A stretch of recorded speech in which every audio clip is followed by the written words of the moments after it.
UP और बिहार से भी बाढ़ की वजह से बेबसी की तस्वीरें सामने आ रही। वैशाली और हाजीपुर में कई गांव बाढ़ में डूब गए। बेघर लोग अब बिना रोटी और बिना छत के सड़क किनारे जिंदगी जीने की कोशिश कर रहे हैं।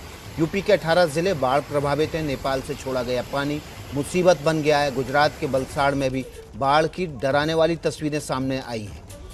तिलक जहां तक नजर जा रही है पानी पानी नजर आ रहा है। राजस्थान के सीकर में भी हालात ठीक नहीं है। बाढ़ का पानी शहर में घुस गया है, जिसकी वजह से लोगों को खासी दिक्कत का सामना करना पड़ रहा है।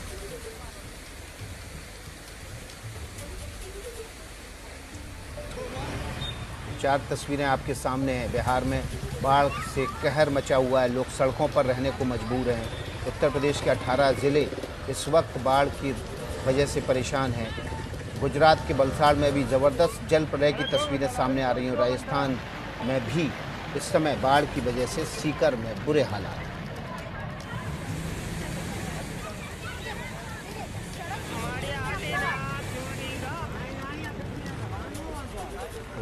चार तस्वीरें हमने आपको दिखाई, चार अलग अलग राज्यों के किस तरह से बारिश की वजह से वहां पर बुरे हाल हैं। सबसे पहले बात अब बिहार की कर लेते हैं। बिहार के वैशाली से जो तस्वीरें सामने आई वो बताने के लिए काफ़ी हैं कि बाढ़ के बाद जीने की चुनौती कितनी बड़ी होती है। वैशाली जिला बाढ़ की चपेट में है। ऐतिहासिक स्थल पानी में डूब गए हैं। भले ही मानसून अपने आखिरी चरण में है, लेकिन बाढ़ जाते जाते भी अपनी विनाश लीला दिखा रही। खेत खलियान, गांव और घर सब जलमग्न।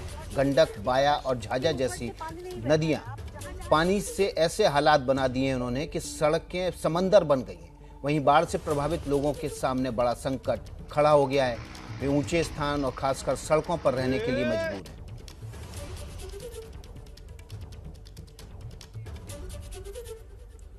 चलिए बिहार से आपको सबसे पहले निधिश्री झा की रिपोर्ट दिखाते हैं। इस रिपोर्ट को देखकर आप समझिए हमारे आपके लिए जो सिर्फ बाढ़ है वो कैसे लोगों को जमा पूंजी खत्म कर देती है, उनकी मजबूरी के भंवर में धकेल देती है। मैं वैशाली में मौजूद हूं और यहाँ किस तरीके से जो ऐतिहासिक धरोहर है वैशाली जिले का, बुद्ध स्तूप की बात कर लूँ या अशोक स्तंभ की बात कर लूँ, वहां तक पहुंचने के लिए आपको इस पानी से गुजरना पड़ेगा। तमाम जो गाड़ियां हैं सड़कों पर यहीं पर रोक दी गई हैं, क्योंकि इससे आगे अगर गाड़ियां जाती हैं तो गाड़ी खराब हो सकती है, आगे गड्ढा है उसमें गाड़ी फंस सकती है। लिहाजा जितनी गाड़ियां हैं उनको सलाह दी जा रही है कि इससे आगे ना जाएं। या तो आप पैदल इससे आगे जा सकते हैं या फिर नाव अगर आपको मिल सकता है तो नाव की सवारी करके आप इससे आगे जा सकते हैं। सड़क की तस्वीर आप इस वक्त देख रहे हैं। चमचमाती धूप है और पानी जो है वो सड़कों पर किस तरह बह रही है। यहाँ से तकरीबन आगे 2 से 3 किलोमीटर तक इसी तरीके से सड़कों पर पानी बह रहा है। लिहाजा हमने भी गाड़ी रोक दी है और आगे नाव से चलकर जाकर देखते हैं कि किस तरीके की तस्वीरें इन दिनों या क्या परेशानियां इस आसपास के लोग फिलहाल महसूस कर रहे हैं। अब जो रिपोर्ट हम आपको दिखाने जा रहे हैं उससे पता चलता है कि चुनाव के वक्त में बड़े बड़े दावे करने वाले नेता जब जनता मुसीबत में होती है तब कितना वादा निभाते हैं, लोगों की कितनी चिंता करते हैं। निधि की रिपोर्ट देखिए। ये लकड़ी को इस तरीके से बीन करके ये जाल बना रहे हैं और इस इलाके की अगर मैं बात करूं, घोघा पोखर और आसपास का जो इलाका है स्तूप के आसपास का, यहाँ पर लोगों का मुख्य व्यवसाय कह लीजिए जो ऑक्यूपेशन होता है या कमाई का जरिया, ये जाल बनाकर मछली बेचना है। जैसे ये मुझे सामने में बाबा दिखाई दे रहे, क्या नाम है आपका? बेला सहनी। बेला सहनी। तो ये इस लकड़ी को इसी तरीके आप भी जाली बना रहे हैं? हाँ। कितने साल से आप यहाँ रहते हैं? यहाँ तो बहुत दिन से है। बहुत दिन से घर रहते हैं यहाँ जला में। कितनी उम्र है आपकी? हमको उम्र हो गया 70 से।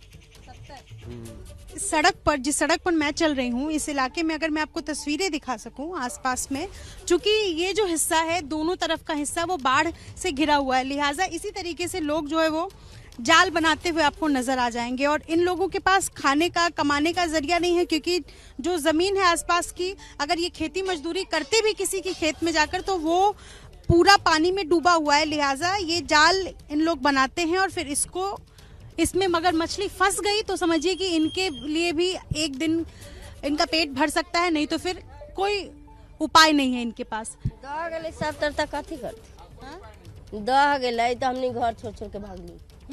क्या नाम है आपका? रीता देवी। रीता देवी। तो अभी मैं देख रही थी कि आपका बेटा भी इसी, मतलब बच्चे सब मिलकर के ये करते तब न खाते। दहा गेली तो कहीं अलग से बुला लेली। ये जैसे इस जाल में, ये तो बड़ा जाल है, इसमें कितने मछली एक साथ फंस सकती है?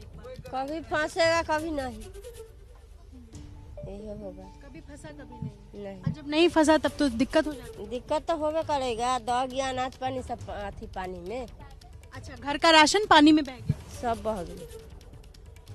अब हाजीपुर से आई बाढ़ और बेबसी की तस्वीरें आपको दिखाते हैं। यहाँ बाढ़ की वजह से लोगों के सिर से छत छिन गई है, खाने पीने का संकट है। इन तस्वीरों से नजरें फेरे बैठा प्रशासन पहले तो सुध लेने नहीं आया, मगर एबीपी न्यूज जब लोगों के इस बेबसी की तस्वीरें सामने लाया तब प्रशासन जागा और हर संभव मदद का भरोसा दिया।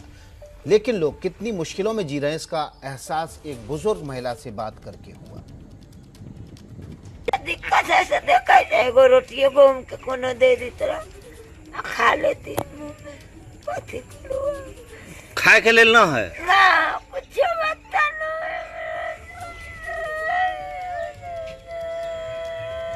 इस सब डूब गेलक। देखो ना रौरा डूब गई। की भेलक बताओ। चोखा का बता है, चूल्ही चौका सब हमार धस गेलक। तो लोग भी ऐसे हैं, हमें जैसे ट्रेस हो रहे हैं वैसे हम उन तक पहुंचने की कोशिश कर रहे हैं। तो आफत के समय में सबसे ज्यादा जरूरी है कि राहत कैसे पहुंचाए, और वो सोर्स कोई भी हो सकता है, जहाँ कोई मेरा पब्लिक मुझे फोन करे या मीडिया भाई लोग फोन करे, हम लोग उससे संतुष्ट हैं। और जैसे आगे भी जैसे ये न्यूज मिलेगी कहीं से भी तो हम लोग वहाँ पहुँचने की कोशिश करेंगे। बिहार में बारिश का उत्पात है। यहाँ गंगा के बाद गंडक और उसकी सहायक नदियों ने आए उफान में कोहराम मचा दिया।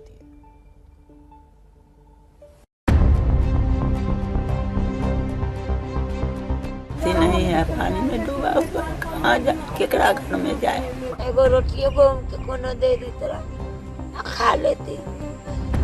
डबडबाई आंखें, निराशा में डूबा चेहरा, ये तस्वीर है बिहार के हाजीपुर की, जहां बाढ़ के पानी में घर के घर डूब गए हैं। हाल इतने बुरे हैं कि यहाँ रहने वाले ये लोग एक वक्त की रोटी के लिए भी तरस रहे हैं। प्रशासन मदद कर रहा है, लेकिन कुदरत की मार के आगे सब लाचार हैं, क्योंकि यहाँ पहुँचने के लिए किसी को भी पानी में डूबी सड़कों के सहारे आगे बढ़ना पड़ रहा है। कुदरत के इस वार ने ऐतिहासिक इमारतों को भी नहीं बख्शा। ये वो अशोक स्तंभ है जिसने भारत के राष्ट्रीय चिन्ह अशोक चिन्ह को जन्म दिया। आज वही अशोक स्तंभ पानी की भेंट चढ़ गया है। तस्वीरें वैशाली जिले की हैं, जहां सिर्फ अशोक स्तंभ ही नहीं, बौद्ध स्तूप भी जलमग्न हो गए हैं। अभिषेक पुष्करणी, शांति स्तूप और उसके आसपास की सड़कें तालाब जैसी हो गई हैं। लेकिन सबसे बुरे हाल अशोक स्तंभ और उसके आसपास मौजूद ऐतिहासिक धरोहरों का ही नजर आ रहा है।